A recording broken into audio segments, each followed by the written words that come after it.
Om Shri Gurubhyo Namaha. Part 2 Advaitam. That is this. A carpenter made a wooden carriage in the form of an elephant for the god's idol in the temple. Another carpenter visited him accompanied by his son.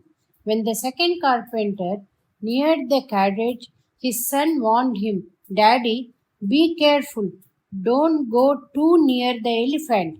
He may hurt you." The carpenter told his son, "Don't worry. It is made of wood only. It cannot hurt me." For the child, the elephant looked too real. The thought that it is an elephant hid from the child's mind that it is made of wood. Simultaneously, though it looked exactly like an elephant, the carpenter was not afraid because its elephantness was hidden from his mind by the knowledge that it is made of wood.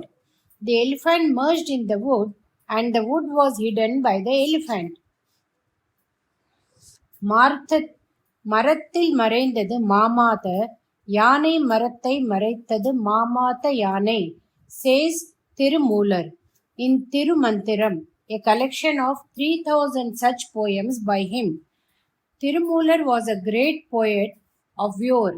He expresses big and complicated ideas very simply. Why did he say this? For this, we should read the next two lines. The creation hid the creator, and the creation disappeared in the creator. You should read the original Tamil verse to enjoy the beauty of the expression. There is a similar idea expressed in an adage in Tamil which is quite misunderstood and misquoted often. It says that if you see the stone, you don't see the dog, and if you see the dog, you don't see the stone. நாயை கண்டால் கல்லை காணும், கல்லை கண்டால் நாயை காணும். When you see a work of art of the figure of a dog, the artist has done it so beautifully that you may not notice the fact that it is made of stone. On the other hand, if you look at it only as a figure made of stone, the dog may not be so real after all. Similarly, if you only look at the world as real and appreciate nature with all its beauty, you may never be aware of the Creator. When you are aware of the Creator, all the beauty of nature will only be a secondary reality. That is the message of the adage, which is misunderstood to mean the subtle point that when you see the dog and want to chase it away with a pebble without wounding it too much, you may not be able to locate a stone, and finally, when you do locate a pebble, the dog would have vanished from the scene.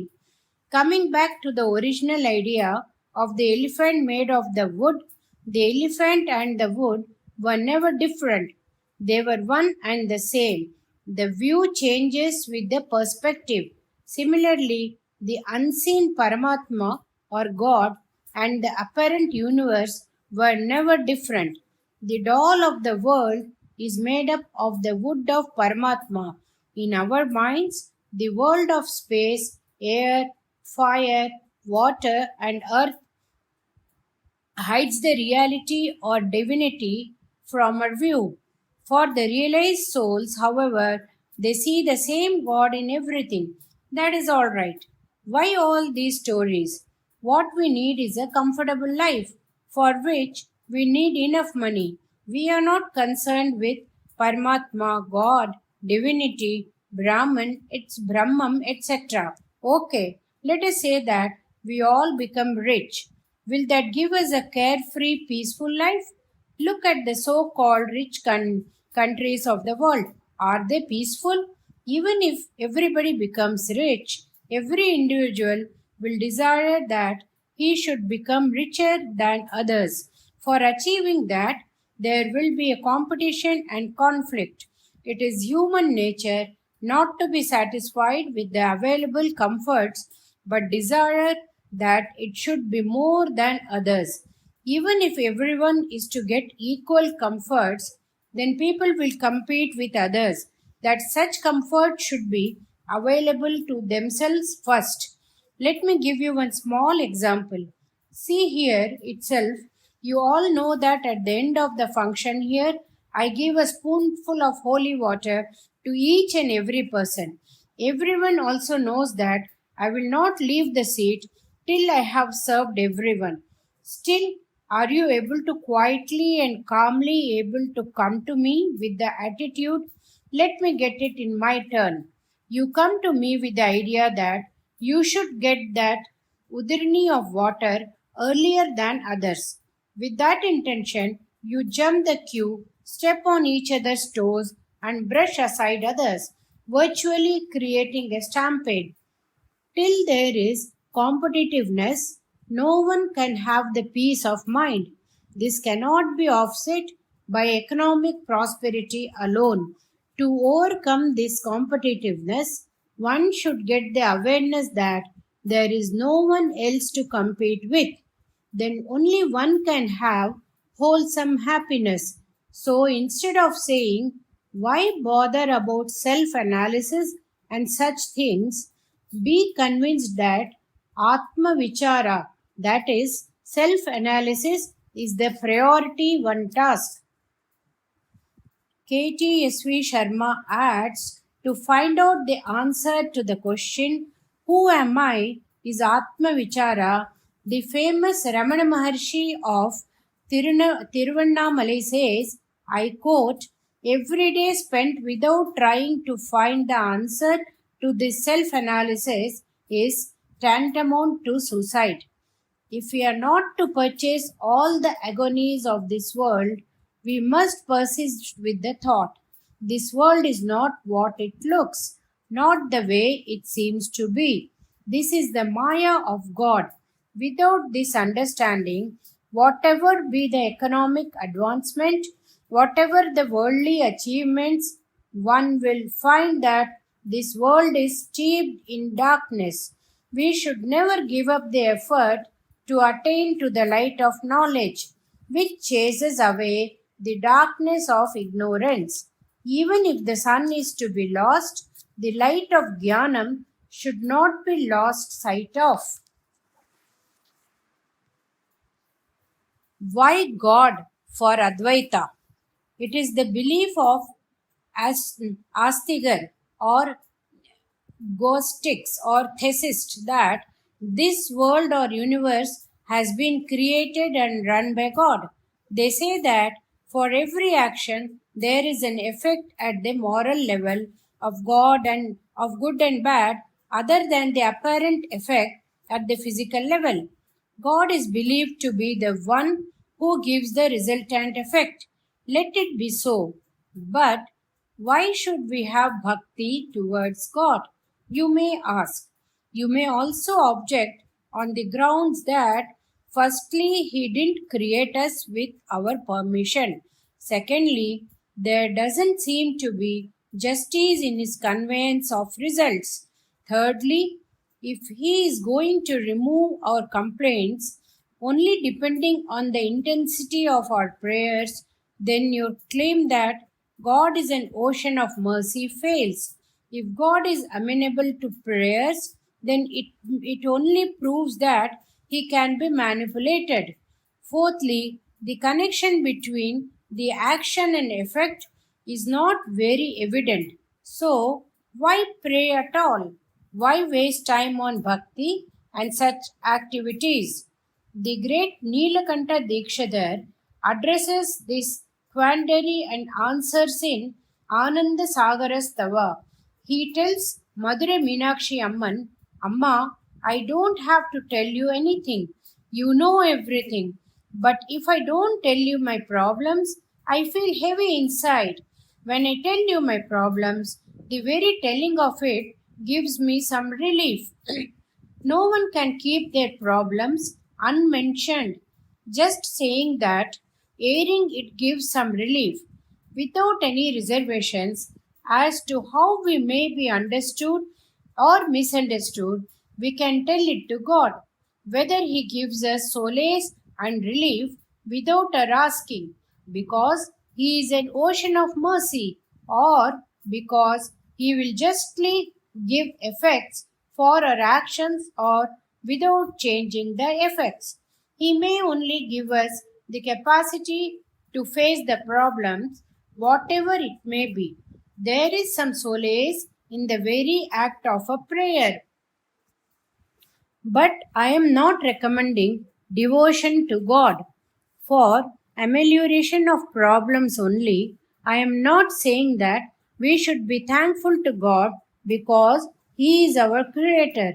If I say so, some of you may object saying the one who has planted a tree must cater for its water supply.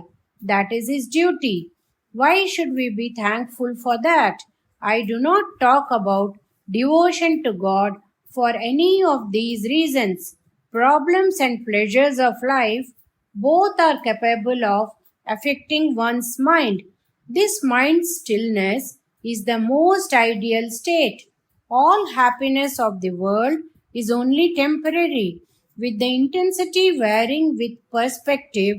In deep sleep or under a shock or trauma, the mind is blank. But on such occasions, we are not aware of being happy and tranquil. Without the rising of thoughts, we should be aware of total bliss because we have a mind and thoughts arise in that, including the thought that we are being separate from God. When the mind is at a standstill, the sense of difference will vanish. Then we will be established in the non differentiated state of Advaita. Though we stop the mind for peace and tranquility, the resultant effect is the experience of oneness or Advaita. Constant thinking of that turns us into that. Even modern science and management principles agree with this idea. Thus, for peace, tranquility, bliss, the ideal example is God, Swami, or Paramatma. Though God's job it is to create, sustain, and dissolve, it is done without involvement. God has a name, Sthanu, meaning static or inert, like a piece of wood with life. The creeper which entwines itself around this piece of wood is the mother, called Aparna, meaning leafless and not lifeless, full of life but without sensory upheavals. She is embracing the seemingly inert piece of wood. The moment you think of God, awareness and bliss, that is Jnanam and Santam, comes to mind. So, as we keep our mind focused on God, this peace and tranquility accrue to us. For this, we need the idea of God. For this, we need devotion to God. Whether we go to God for a favor or out of a sense of gratitude, as the habit of thinking about God strengthens and gets deep rooted, we slowly relieve ourselves of the tendency of constantly worrying and the need for relief. Slowly, we get over the habit of fretting and fuming. Some unidentifiable sense of bliss and peace of mind becomes noticeable. This will slowly and surely take us to everlasting bliss. From endless sense of deficiency, it will take us to total contentness. KTSV Sharma says, there is a paradox here. The aim is to reach a state of mindlessness. But for devotion to God, you have to have a mind which loves God. How is this resolved? One more matter is to be taken note of. By now, you must have realized that what we have been told by Periyawal is a totally different perspective unless you have somehow been exposed to such ideas in the past. Don't worry. Let the ideas flow into you. You will eventually reach a stage when you will feel that you know all this and will be telling others these very ideas.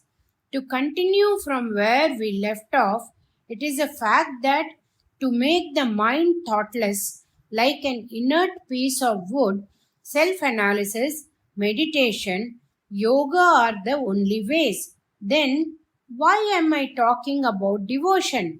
Instead of these methods, Adi Shankara says that to be without a worry or care or any onus of having to do something is moksham, while bhakti or devotion is an activity of the mind. Then why am I telling you to resort to devotion?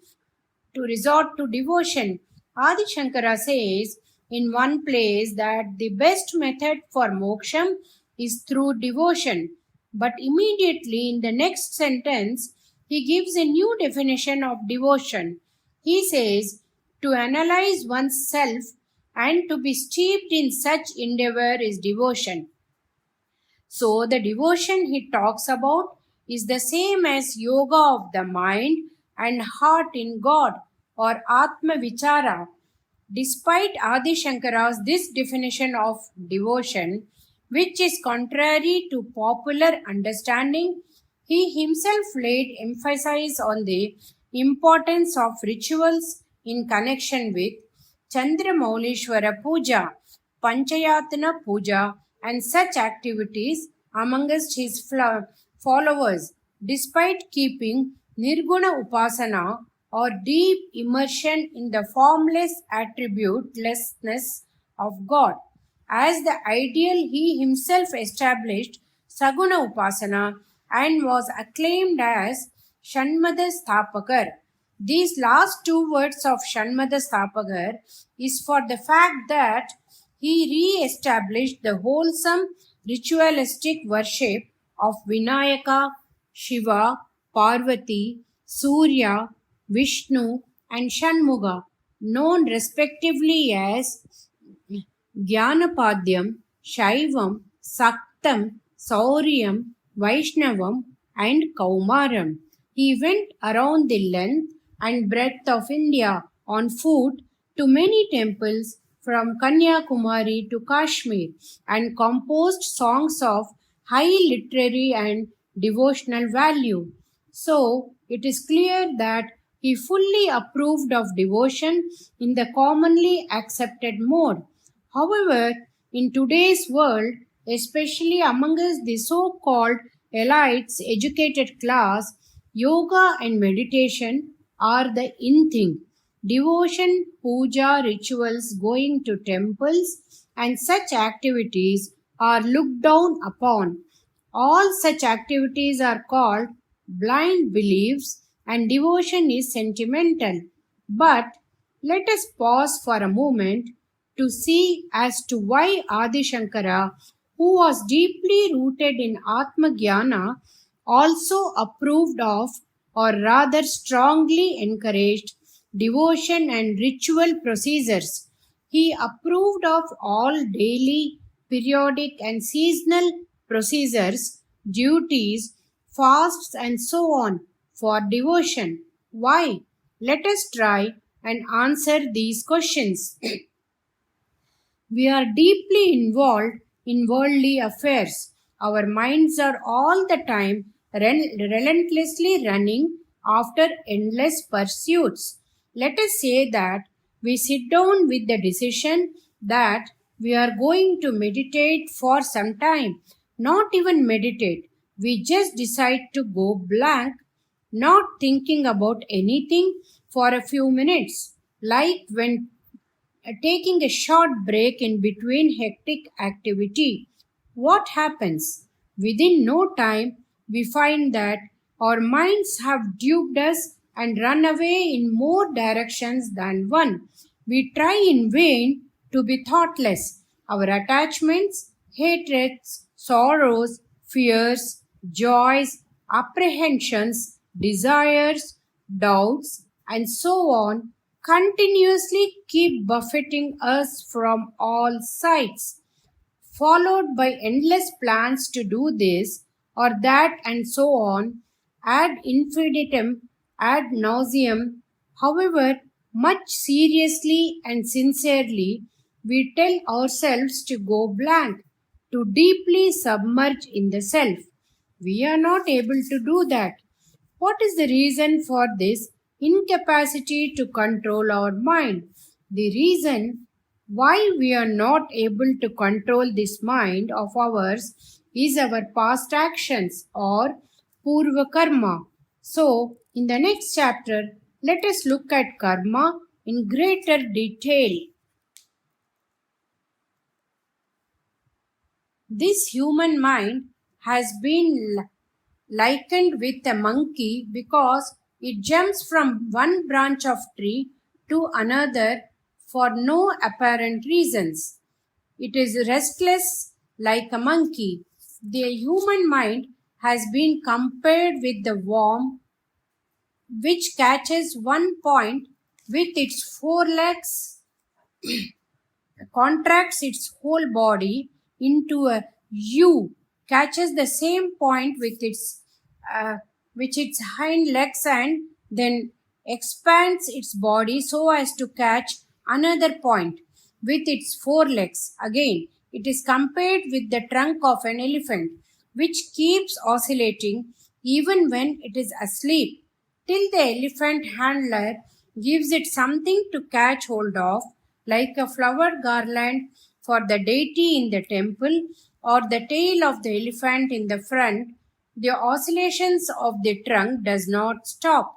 The human mind has also been compared with a pendulum, which keeps on oscillating from one side to another and back again. Similarly, this mind of ours keeps moving from the past to the future, from good to bad, from happiness to sadness, from love to hatred, and so on.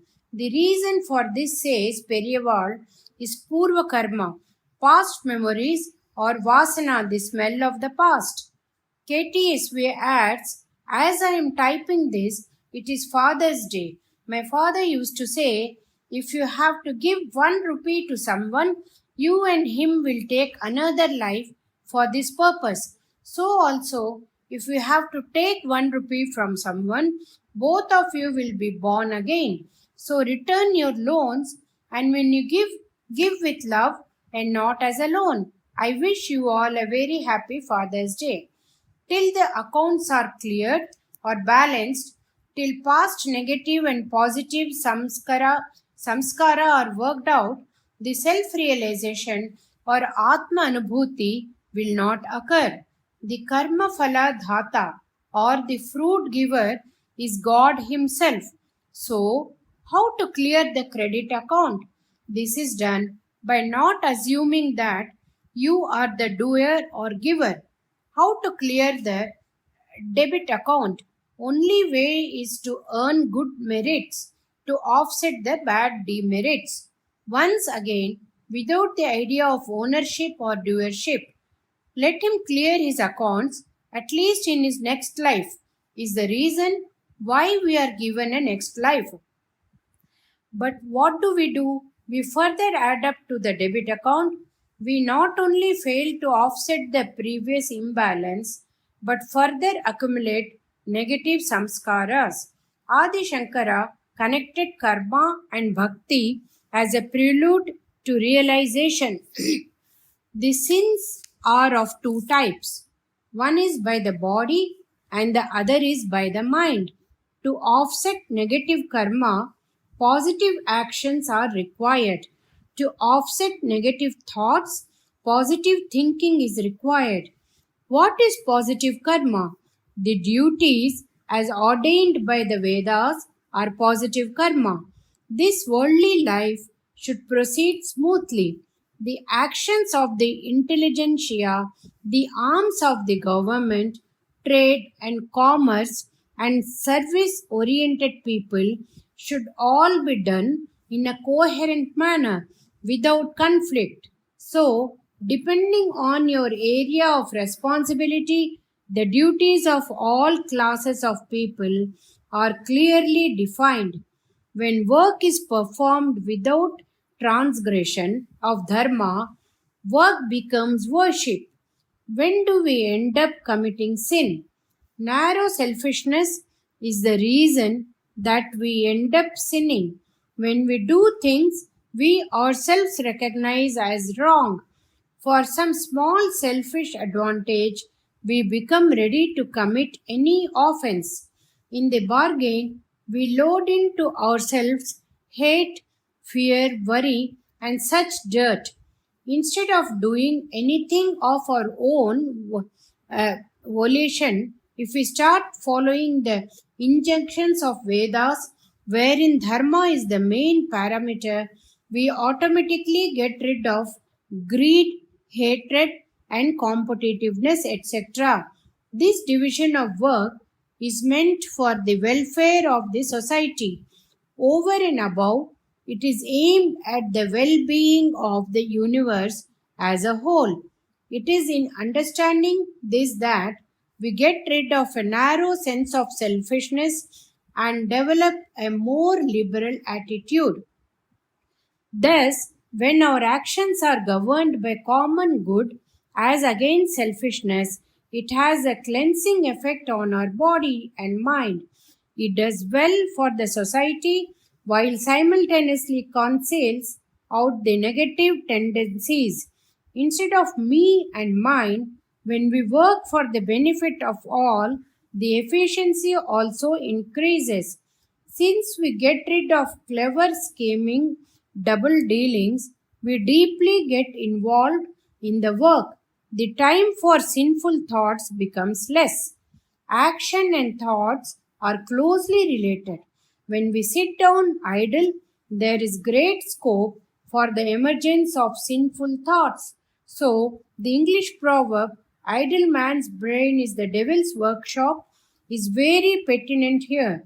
So, if the mind is to stand still and Atma Anubhuti is to be experienced, the mind is to be cleansed first. In the initial stages, this can happen only by nishkamya karma or desireless action. So, Adi Shankara's emphasis on action as per the dictates of Vedas as the way towards cleansing the mind is a necessary forerunner. Sacrifice, service, and welfare of others are instrumental in removing sinful thoughts. This, when matured, becomes love and grace. This love and grace, when turned towards God, it becomes bhakti or devotion. Since God is the adhara or basis of our existence, as we train our minds towards God, absorption and concentration becomes easy. Past tendencies accumulated over many lifetimes and fresh sinful thoughts get decimated